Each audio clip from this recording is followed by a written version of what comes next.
ఇవాళ నేను పచ్చిరొయ్యల మామిడికాయ వండుకుంటున్నాను. దానికి ఒక మామిడికాయ తీసుకున్నాను. 2 ఉల్లిపాయలు సన్నగా తరిగి, 3 పచ్చిమిరపకాయలు కూడా పొడుగ్గా చీల్చుకున్నాను. ఇవి ఉడకబెట్టిన రొయ్యలు పసుపేసి వేపించి పెట్టుకున్నాను. మామిడికాయని ఈ విధంగా తురుముకోవాలి. ఇంకా సన్నగా కావాలంటే సన్నగా కూడా తురుముకోవచ్చు. ఇలా అయితే కొంచెం ముక్క అనేది తగులుతూ ఉంటుంది, టేస్ట్ బాగుంటుంది.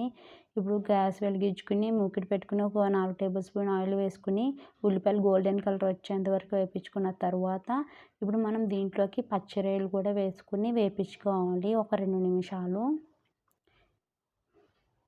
ఆల్రెడీ వేపించిన రొయ్యలే కాబట్టి కొంచెంసేపు వేపిస్తే సరిపోతుంది.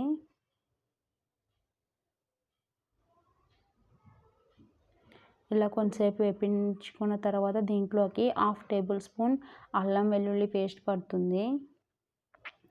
అల్లం వెల్లుల్లి పేస్ట్ వేసుకున్న తర్వాత పచ్చివాసన పోయేంత వరకు వేపించుకోవాలి.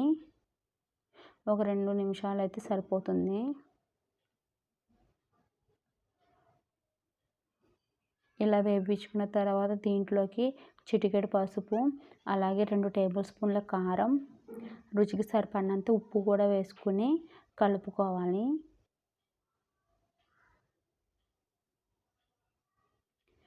ఇక్కడ మామిడికాయ వచ్చేసి పుల్లగా ఉంటే సగం సరిపోతుంది, లేకపోతే ఫుల్ కాయ కూడా పట్టేస్తుంది. మామిడికాయ రుచి బట్టి మనకి వేసుకోవాలి, పులుపు బట్టి. ఇలా వేపించుకున్న తర్వాత దీంట్లో కొన్ని నీళ్ళు వేసుకుని కొంచెంసేపు రొయ్యల్ని ఉడకనివ్వాలి.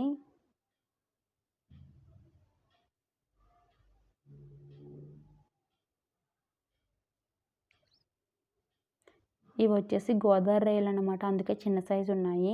ఇలా ఉడుకుతున్న దాంట్లో ఇప్పుడు మనం మామిడికాయ వేసేసుకుని కరివేపాకు అలాగే కొత్తిమీర కూడా వేసేసుకుని మూత పెట్టుకుని ఎగించుకోవాలి. మధ్య మధ్యలో మూత తీసుకొని కలుపుకుంటూ ఉండాలి, లేకపోతే అడుగంటుతుంది. ఇలా ఉడుకుతున్న దాంట్లో ఇప్పుడు 1/2 టేబుల్ స్పూన్ గరం మసాలా వేసుకోవాలి. ఇంకా ధనియాల జీలకర్ర పొడి పౌడర్ ఏం అవసరం లేదు. గరం మసాలా వేసేసుకుని దగ్గరగా ఎగిర్చుకోవాలి కూర అనేది మూత పెట్టేసుకుని.